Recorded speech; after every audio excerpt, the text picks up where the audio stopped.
There's no way we'll be able to see the stars tonight in this weather. Unless I try making the stars appear anyway.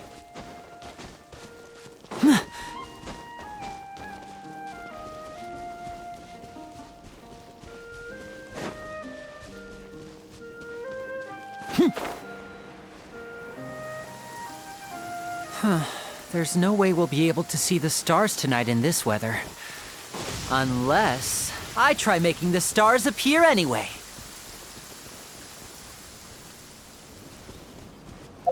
Great. The weather's clearing up. I wonder if there's someone up there performing magic too.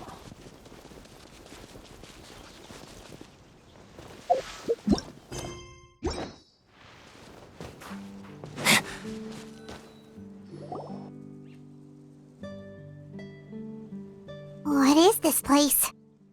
Somewhere long forgotten by everyone. It used to be a grand building. Now it's nothing more than a pile of rubble. No one comes here anymore, nor does anyone care about what once happened here. Although, this place does have something to do with the story I'm about to tell you. It was before I became a harbinger, and before Linny and the others joined the House of the Hearth. Due to certain events, I first killed Clairvy and then her mother. And this is where it all happened. You were the one that killed Clairvy? Patience now. Allow me to explain Clairvy's side of the story first.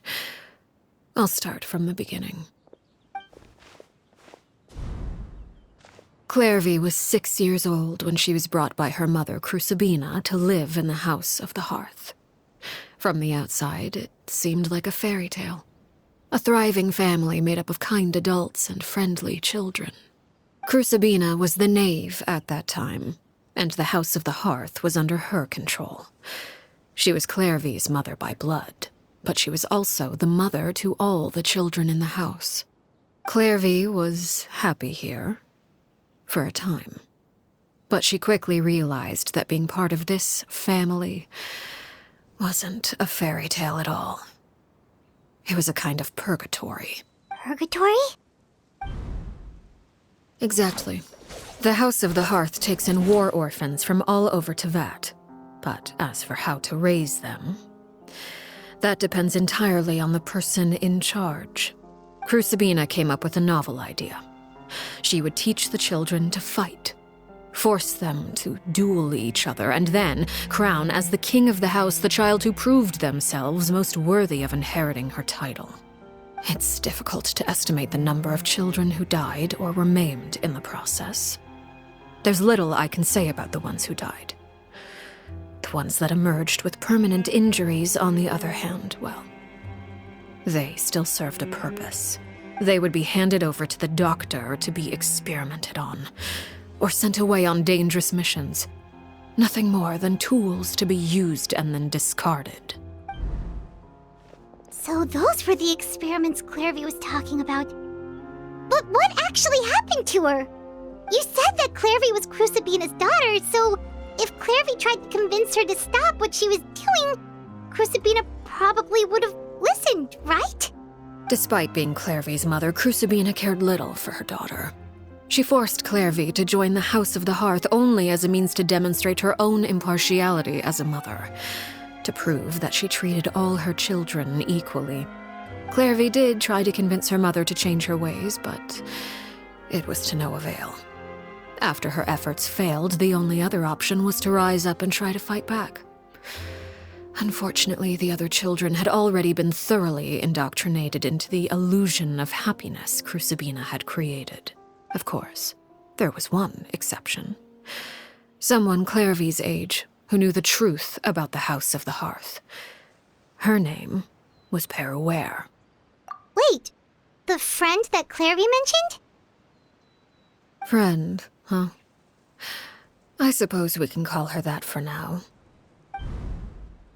Clairvy was a cheerful and passionate person with a tenacious spirit. Peruere, on the other hand, was rather cold-blooded. Her cold-blooded nature allowed her to see through Crucibina's facade. Yet, it was also this cold-bloodedness that prevented her from acting against it. At least at first. While Clairvy longed for freedom, Peruere was convinced that, amid all the fighting and violence, she would make it until the end. Despite their differences, the two became fast friends, united by their knowledge of the truth.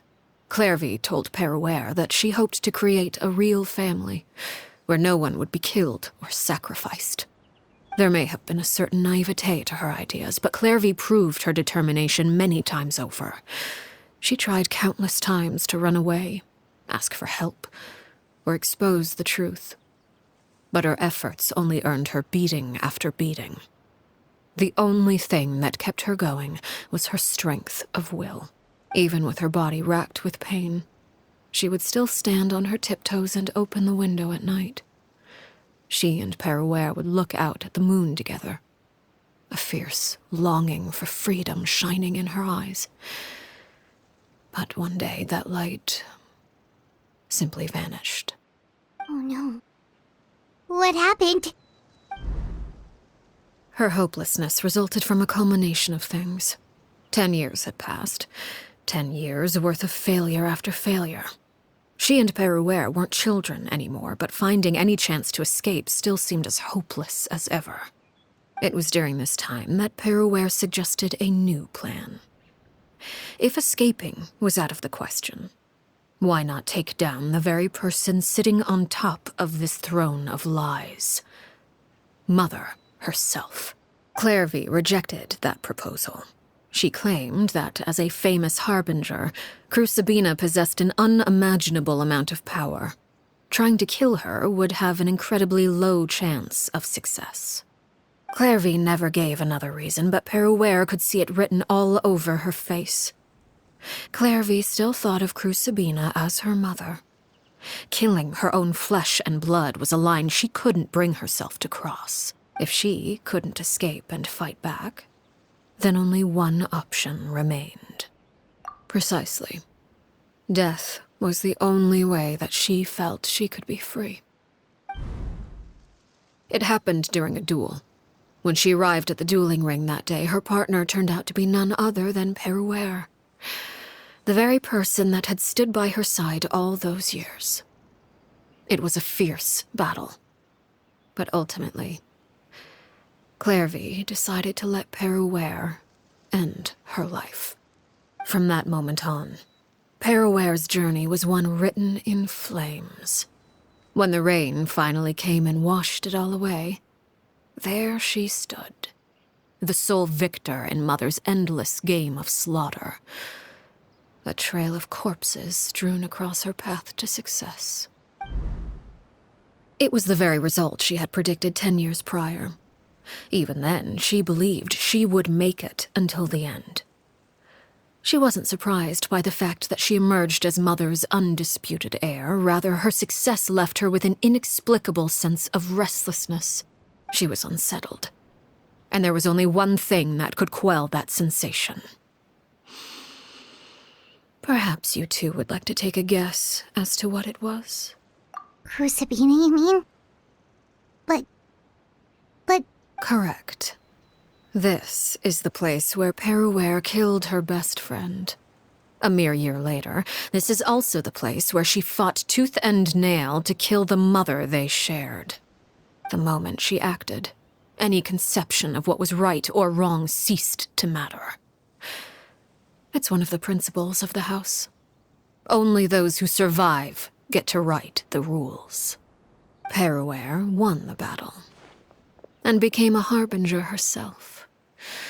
After which Her Majesty, the Tsaritsa, bestowed upon her a new name. Arlecchino.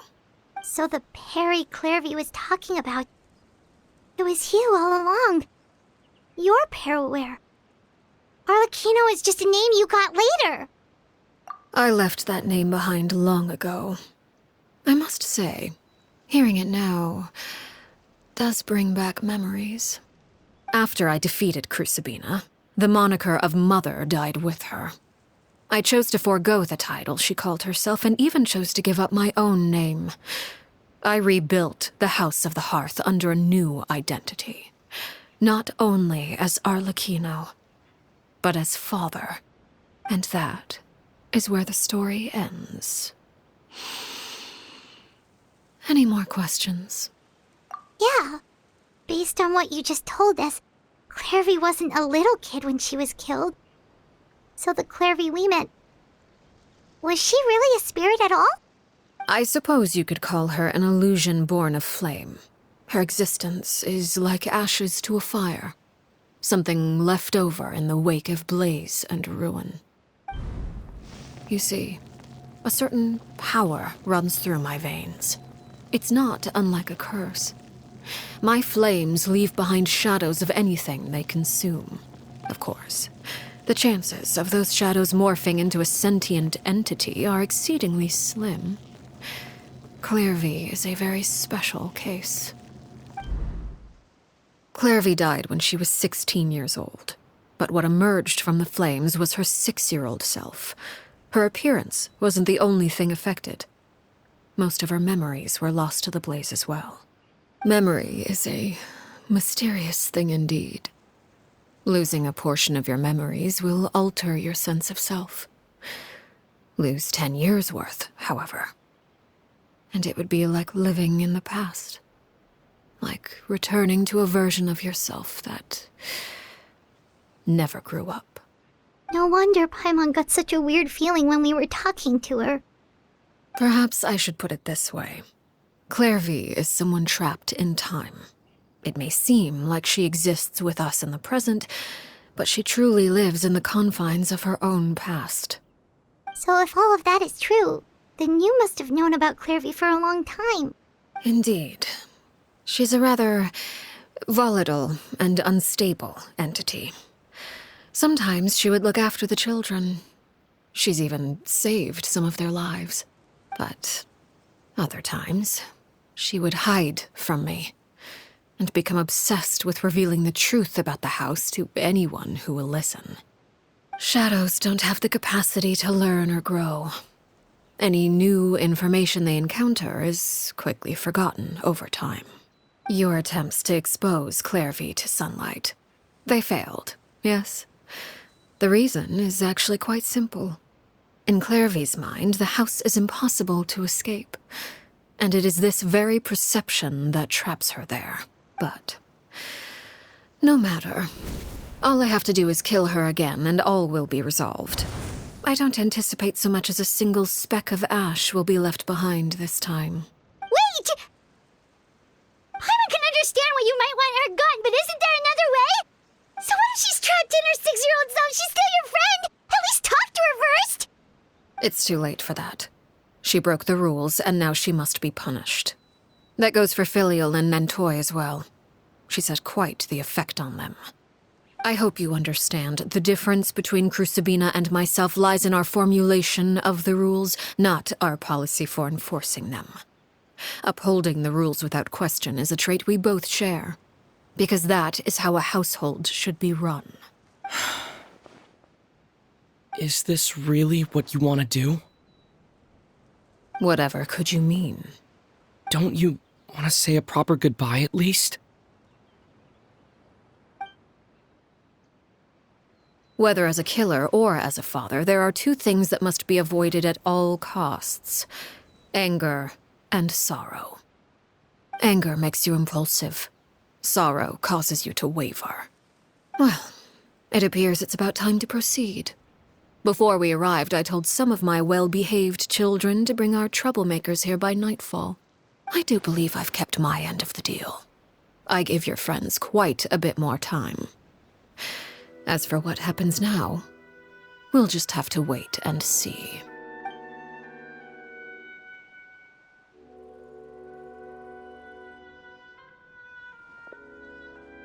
Here they are, Father. You gonna execute him? Seeing something like that would actually be a first for me. Lenny! I'm sorry. I heard about how you helped buy us more time, but I still failed. I couldn't find a way to fulfill her wish. Huh? Are you... Perry?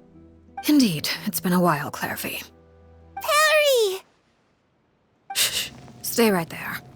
I'm sorry to postpone our reunion, but first, I believe certain scores need settling.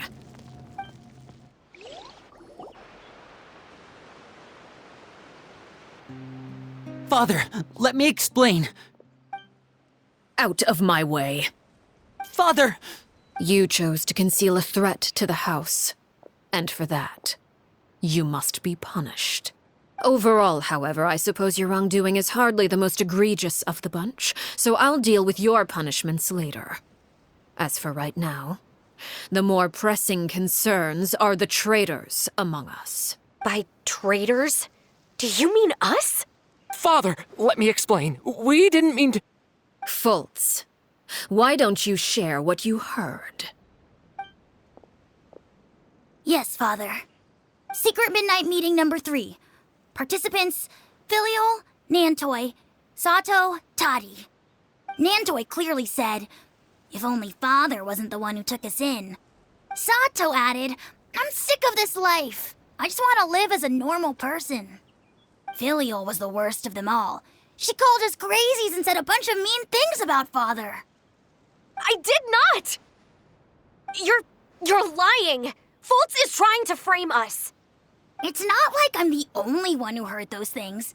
After that, you and Toddy and a bunch of other people started talking about Clairvy. You were using all those things Clairvy brought up as an excuse to question Father. We're birds locked in a cage. The only way out is to destroy it. That's what you said, wasn't it?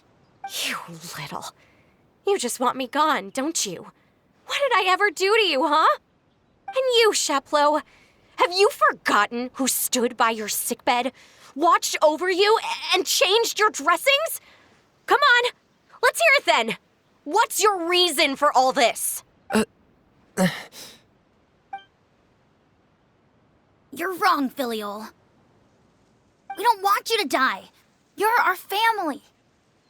Liar. You wouldn't be doing this if that were the case. So why? Why have you backed us into a corner? We all live in the House of the Hearth. You know the type of work we do, Filial. A single betrayal can cost dozens of us our lives. It's not like it's never happened before. That kind of thing is hard to forget. That's why the House of the Hearth cannot tolerate any form of betrayal. Ever since we came to Poisson, you've had 7 secret meetings. A lot of the things you talked about really crossed the line. You've been spying on us for half a month? Wait a second. Now that I think about it, the move to Poisson was just a way to make it easier to spy on us, wasn't it? Because we were all in one place. You've had this planned all along. Filial, Nantoi, I'm sorry. I owe you both my life. I owe Clairvy too. If it weren't for all your help after I got poisoned, I wouldn't be standing here today. If this were any other situation, I would do anything to repay that kindness, even if it cost me my life. But rules are rules. I'm sorry. My hands are tied. Why? Why? That's enough, Filial. We made a mistake, and we should own up to it. We broke the rules, plain and simple. And now we have to face the consequences. I'm sorry, Sheplo. Fultz. I'm sorry, Father. We accept our punishment. Chapleau, according to the rules of the House of the Hearth, how should these traitors be punished? All those who betray the house pay with their lives. And so it shall be.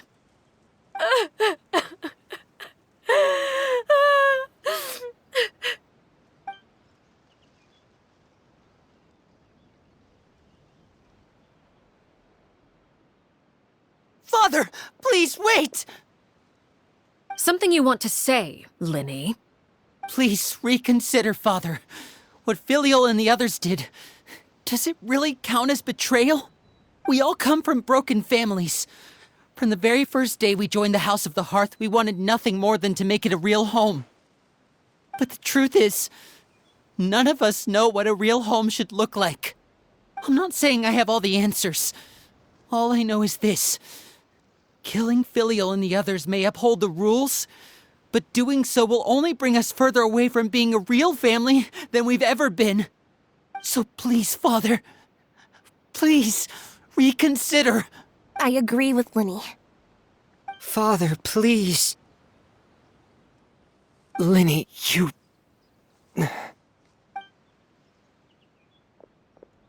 I also agree with Linny.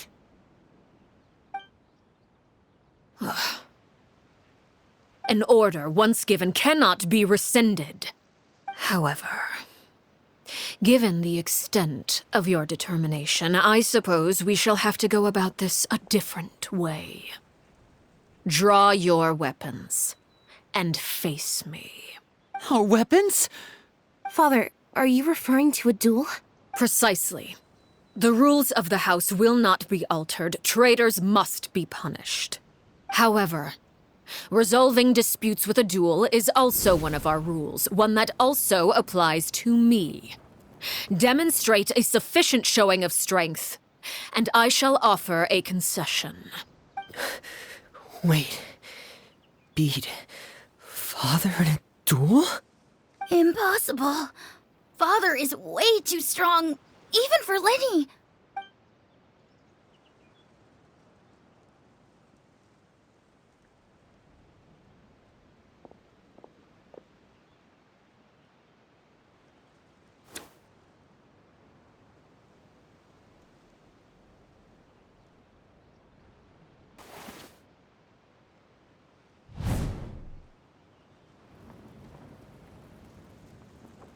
Did you hear that, Traveler? Lenny and the others have to duel the knave. What should we do? Can they really win something like that? If they lose, those people from the house are really gonna be executed. Hey, are you listening? Don't you want to say a proper goodbye at least? Anger makes you impulsive. Sorrow causes you to waver.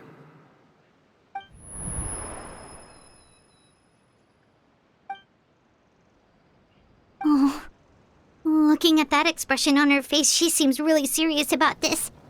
Guess that means there's no chance she's throwing the duel on purpose, huh? When guests are around, families are often on their best behavior. And any disputes are less likely to escalate. When the time comes, make the choice that you deem most appropriate in the situation, and lend your help to the House of the Hearth. What's wrong, Traveler? Hey, where are you going? Traveler? You're asking to join the duel against the knave? I'll allow it. We do have a ready-made dueling ring at our disposal, after all. All I would advise is this. Keep a firm grasp on your weapon, and give it your all. Any less, and you may just lose your life.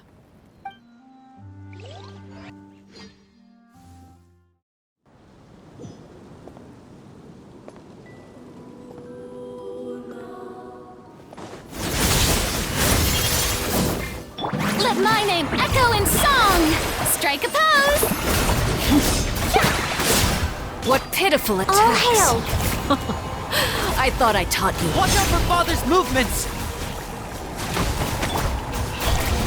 With sword comes shadow.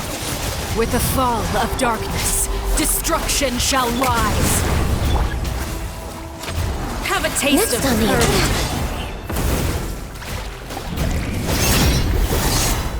Over here! Who's next? A round of applause! Time to shine! Not bad. You've proven to be a worthy opponent after all. Get in gear!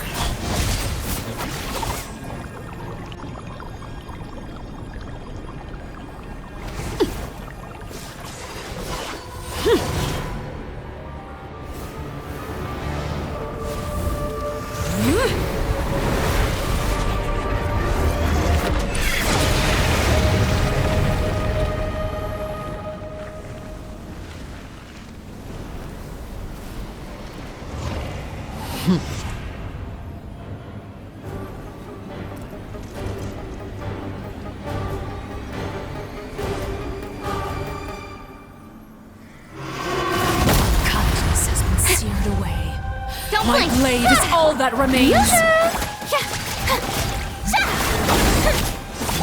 Now disappear! We're waiting. Incoming. Hey! Yeah. Cut to the chase. Now's our chance! Over here.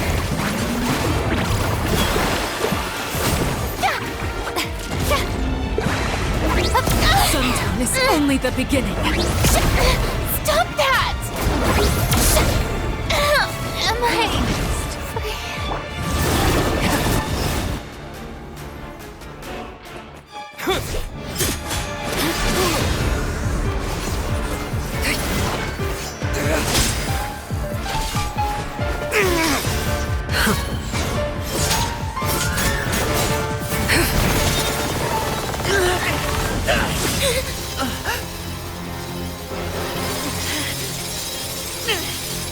You should know better than to crowd in one place.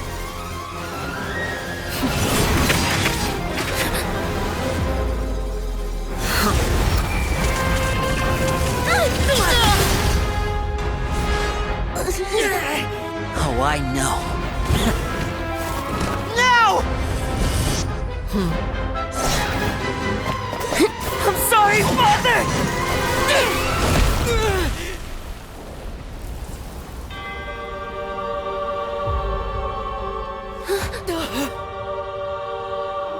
Sorry for what? This pitiful excuse for an attack?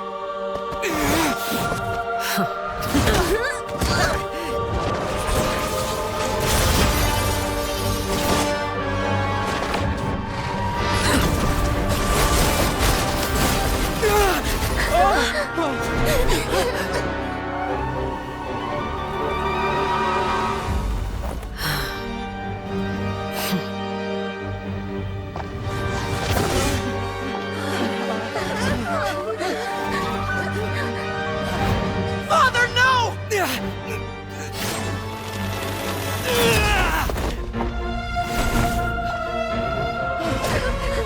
Made it out, did you?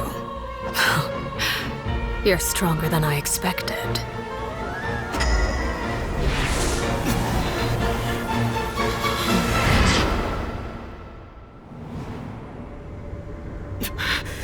A crimson moon? I can't move.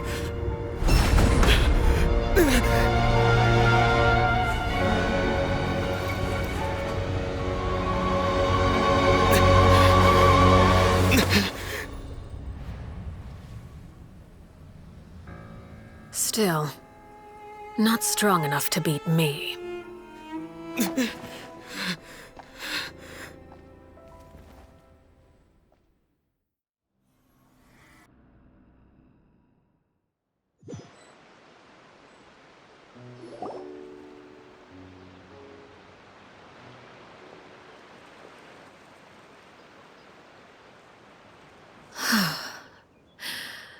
I believe we can end things here. It's not often that we get to enjoy the company of guests, after all. We wouldn't want things to get too out of hand. Brother, are you all right? Lenny. Given that I am the victor of this duel, as agreed, the punishment stands. No! I never thought things would end like this. However, everyone involved in the duel demonstrated a remarkable level of strength and determination. In light of this, I'm prepared to change the method of execution. Elwar, the bottled flames I gave you for safekeeping. Do you still have them? Yes? I wasn't sure what they were for, but I've kept them super safe. I didn't lose a single one. Wonderful. Then, in just a moment, I'll have you administer them. Bottled flames? Indeed. They're the product of a secret experiment. Under certain special circumstances, flames can be extracted from my person and preserved. Once ingested, searing pain will spread across every inch of your body. No harm will come to you physically, but your memories will be burned away. If you can withstand the pain. When you awake, you'll have forgotten everything you know about the House of the Hearth, and will be expelled from the organization. In other words, administering this concoction will kill the version of you that grew up in the house, and give you a new identity.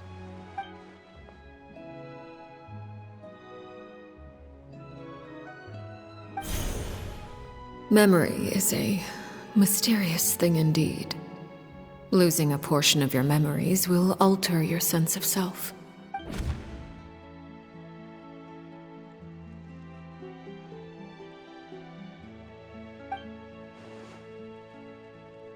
So, you're just letting us go, Father? You misunderstand. Memories are extremely important. Once consumed by flame, the version of you standing before me will die, and our secrets will die with you. So no, I don't intend to just let you go, because the person who survives will be nothing but a stranger. Even so, I won't have to live in fear anymore. I'm sorry, Father. I'm sorry I let you down. But I really... Don't cry, Filial. You haven't left the house yet, so there are still rules to be followed, yes? Remember what I taught you. Anger makes you impulsive, sorrow causes you to waver. Don't let yourself be controlled by your emotions. Of course. I'll remember. Dry your tears, and go pursue the life you really want. Yes, Father. Chaplot, Foltz, Elwar, take them back to Poisson. And bring Linny and the others as well. I prepared 3 extra vials of bottled flames. As for whether to take them, the choice is yours. Goodbye, children. The next time we meet, I will no longer be your father. Thank you for all you've done for the house. I hope you have bright futures ahead of you.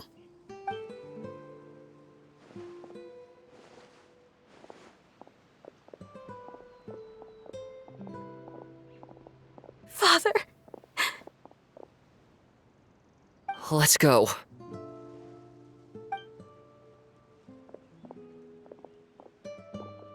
Here, grab my arm, Linny.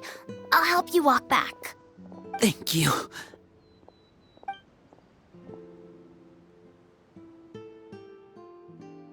Clairvy.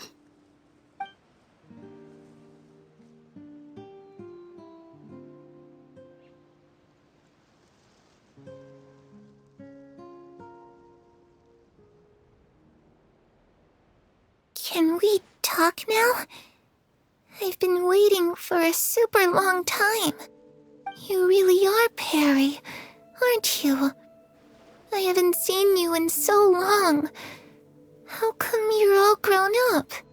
Wait, did I somehow travel to the future on accident?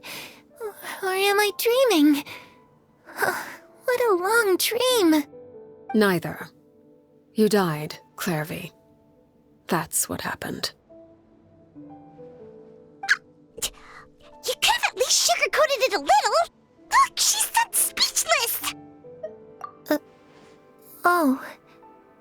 Okay then. Huh? That's it? You accepted it just like that?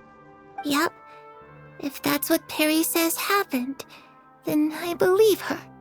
Perry wouldn't lie to me. Plus, I don't really need to know why I'm like this. I'm more curious about what happens in the future. If you're a harbinger now, Perry, that means Mother is gone, isn't she? Can you tell me about it? I want to know what happened to her. And to me. You never stopped trying to defy fate. At first, no one believed you. You could only vent your frustrations to the moon. In fact, you often sought comfort in the night sky. You wanted to see the aurora, so one night we promised each other we would go to Snezhnaya to see it together. Later on, you tried to run away, but you were brought back each time. Mother spared your life, but it wasn't out of kindness. Instead, she decided to make an example of you by slowly torturing you over time. That way, the other children would know what happens to traitors. Still, you never gave up. Mother hoped that through ruthless duel after ruthless duel, she would be able to crown an ultimate victor among the children she raised. But you called on everyone to unite, to fight to a draw in order to reduce casualties. Your efforts may have only delayed the inevitable, but still. You gave them hope. You tried everything you could think of, but every attempt ended in failure.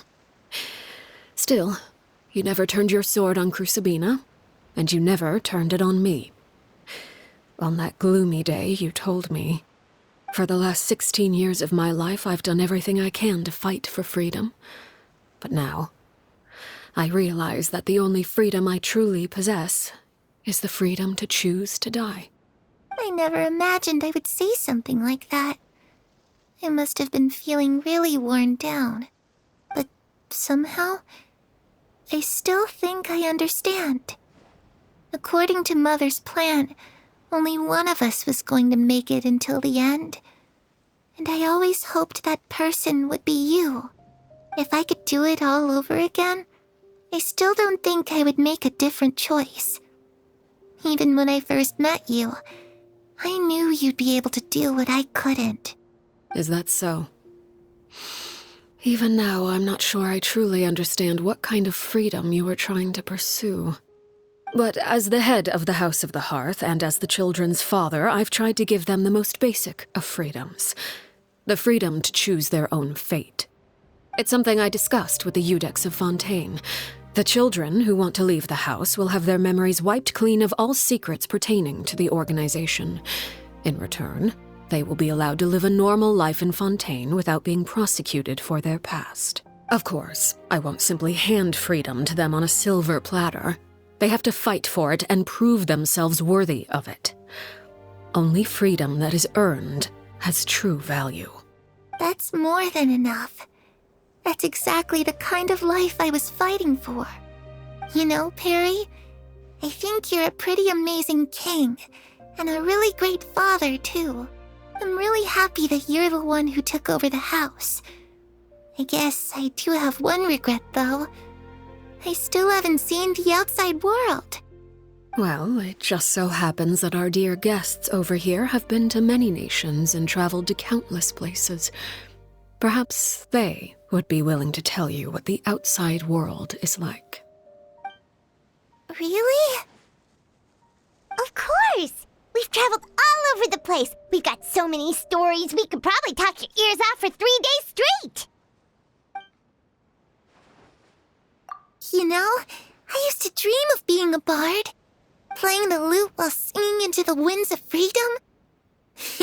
Even if there was no one there to listen, I would have continued to sing no matter what. Ah, that's where Mora comes from. I never knew that before. If I had some Mora, I would buy 3 new dresses. One for me, one for Perry, and one for Mother. It's just too bad Perry doesn't like wearing dresses. And Mother, well, she probably wouldn't accept something like that either. I guess I'd just have to keep them all for me then. I could wear a different one every day. Those yokai you mentioned, what do they look like? I once saw a drawing of this one guy with horns on his head and a super scary face. Are there any yokai like that? Oh, sounds like you're talking about an Oni.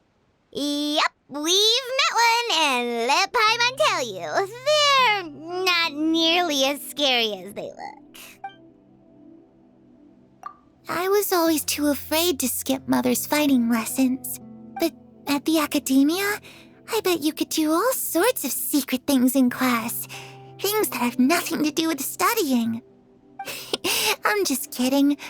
Being able to study whatever you want without having to fear for your life actually sounds pretty great.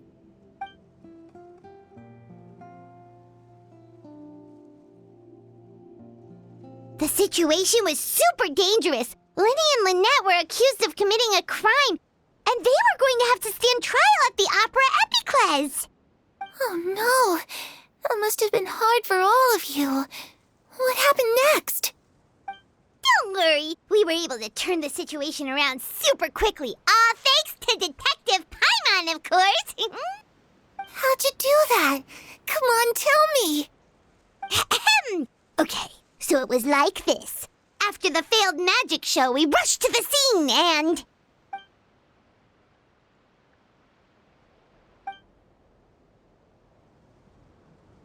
Shadows don't have the capacity to learn or grow. Any new information they encounter is quickly forgotten over time.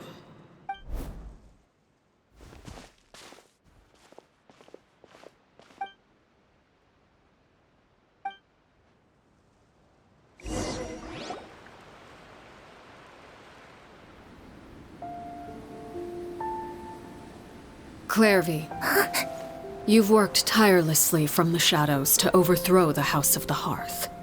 Now, by my authority as the Knave, I shall announce how this matter ends. You are hereby expelled from the House of the Hearth. You are no longer tied to this place, nor are you bound by its rules. You're saying that I can finally leave? I get to experience the outside world as well? Oh, I almost forgot. There's no getting older for me.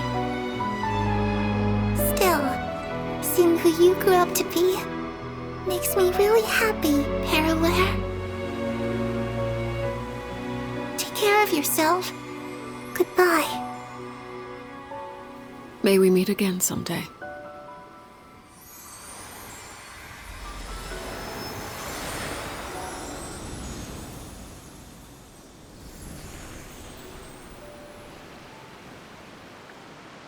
Clairvy. She left so soon. Paimon didn't even get to finish her story. I also have certain sentiments left unsaid. I wanted to tell her that the aurora I saw in Snezhnaya was just as beautiful as the ones in the pictures. But a shadow's memories reset at dawn. Had we delayed any longer, we wouldn't have had the time to say goodbye. Whatever regrets may linger, let them be lost to the coming of a new day. Father? It's Linny! Hey, Linny!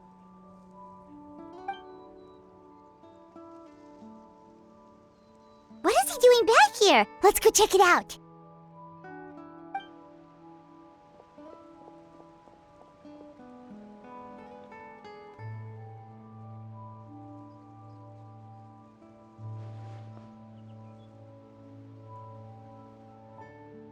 Father, the bottled flames have been administered. Filial and the others have left the house. And you? What have you decided? Thank you for giving us that choice, Father. But we never wanted to leave the house. It's the only home we've ever known. Lynette and Fremine feel the same way. They're recuperating back at the Hotel Bouffe d'été. But I decided to come back and tell you where we stood. I'm sure you're well aware of the expectations I have for you. I want you to follow in my footsteps and become the next king of the house. Yet you seem to have different ideas. I must admit, I'm rather surprised by your decision to stay. There's nothing wrong with choosing to live a quiet life. Leading this organization is a heavy responsibility, one not so easily carried by someone forced onto the throne. I just never understood what you saw in me. What made you believe I was deserving of that throne? You're brave, talented, and, most importantly, you cherish your family. You would do anything to protect them, even if it costs you your life.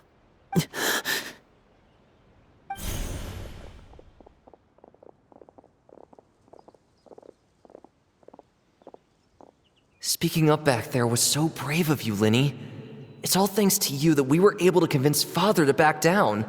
You're a hero, Linny. Hero? Father is the real hero. Had Father gone all out during the duel, there's no way I would have walked away with my life.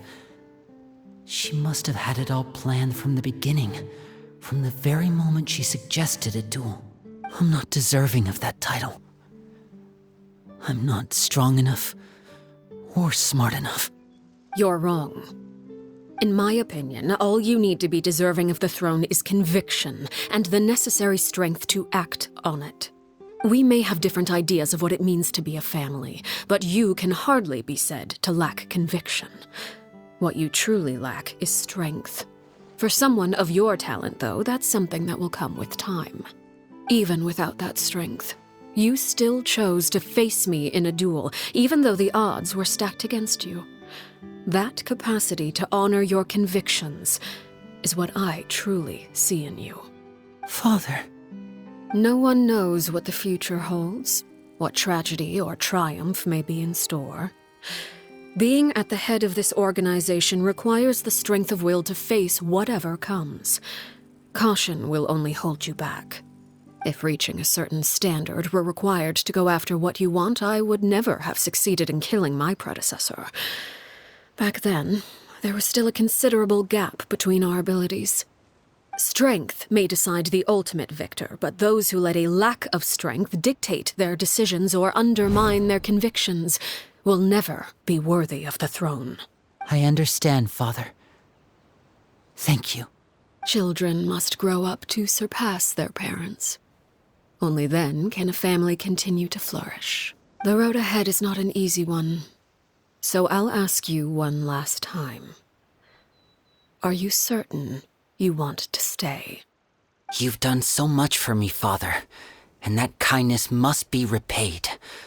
Plus, with Project Stuja at hand, there are many dangers ahead, and I, for one, don't intend to back down. Protecting my family at all costs. That's my conviction. Then you're welcome to stay. As for Project Stuja, you need not be too concerned. If those cowardly businessmen and heartless dignitaries try to take us down, I'm prepared to teach them a lesson. Having members who longed for the light was our organization's last weakness. With those members no longer among our ranks, the House of the Hearth is like a spider hiding in the shadows. We need only wait for our prey to come to us. At present, our imperative is to use their plan to our advantage. In doing so, a crimson moon shall rise amid the frigid blizzards of winter. No demonstration of loyalty shall go unrewarded, and no sacrifice shall be in vain. As for the two of you, whether we meet again as friend or foe, I'll remember the camaraderie we shared in this moment. No matter how arduous the journey ahead, I hope we both reach our desired destination.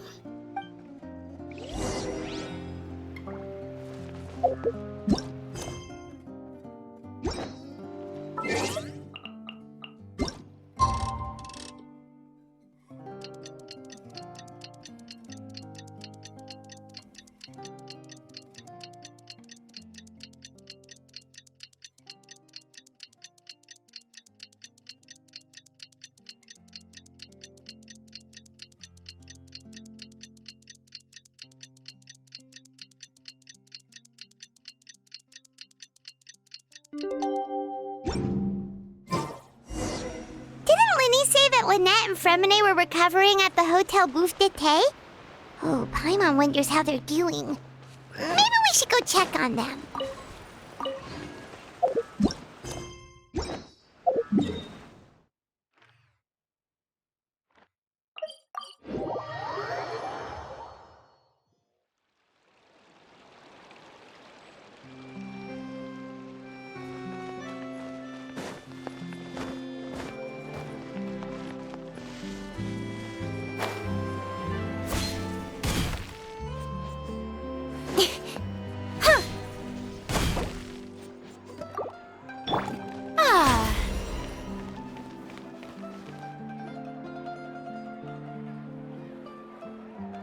Lynette? Fremine? How are you feeling? Much better. Whew, what a relief! What about you? Are you feeling all right? I knew you'd come out unscathed. Us, on the other hand, well, we've been bedridden for 2 days. I couldn't even turn over. Oh, and I wanted to ask, is Clairvy gone? Linny and the other members have left Poisson and returned to the House of the Hearth. According to him, there haven't been any more sightings of a spirit roaming the house. I see. I'm glad. Father came to check up on us 2 days ago and told us about what happened with Crucibina and Clairvy. Actually, I've met Crucibina before. Wait, what? You've met the former knave? Crucibina died a year after Clairvy. It was during the year between their deaths that I joined the House of the Hearth. Crucibina had an extremely cruel and radical way of doing things. While she was alive, the atmosphere in the house was suffocating. When I joined, though, the experiment she valued so much had already come to an end, and all the people involved, dead and injured alike, were gone. Crucibina never talked about the past with us newcomers. A couple of months after I joined, Father killed Crucibina and burned all her files. With that, the names of all the people subjected to her experiments, Clairvy included, were lost to the flames, along with the painful memories they represented. Father took in Lenny and me a couple months after that, but she never mentioned anything about Crucibina or Clairvy. It really seems like something she was planning to keep to herself. The last time you talked to her, did she mention why she kept it a secret for so long? She said she didn't want us to be affected by the darkness of the past. She was worried we'd develop a false sense of gratitude towards her if we knew about it. The foundation of a family should be free of any corrupting influence. Whatever happened in the past, it has nothing to do with who we are now. And that's what Father told us in the end. But I still thanked her for everything. It was only after hearing about what Crucibina did that I finally realized how insignificant our lives could have been. The members of the house meant nothing to her. To say that she valued them in any way, even just as a tool, would probably be giving her too much credit. If Father hadn't taken over the House of the Hearth, I probably would have already... Father rarely brings up the fact that she saved us. She doesn't believe that being indebted to her should be what ties us together. But even if we didn't owe her anything, we would still choose to stay. Because this is our home. We may have arguments or times when we feel wronged. Some people may even choose to leave. But as long as Father is here, we will always have a home. Whether the path before us is bathed in sunlight or shrouded in shadow, we'll follow Father wherever she chooses to go. So I wanted to say thank you for helping us make it through this crisis. Without your help, we could have lost a lot more along the way. Oh, we didn't do anything, really. Of course. You're welcome anytime. Are Filial and Nantoy okay? I actually saw them at a cafe this morning. They didn't recognize me. From what I could tell, they were drinking coffee and talking about one of the operas that started running recently. They seemed happy. If I had to take a guess, I would say they finally found the kind of life they always wished for.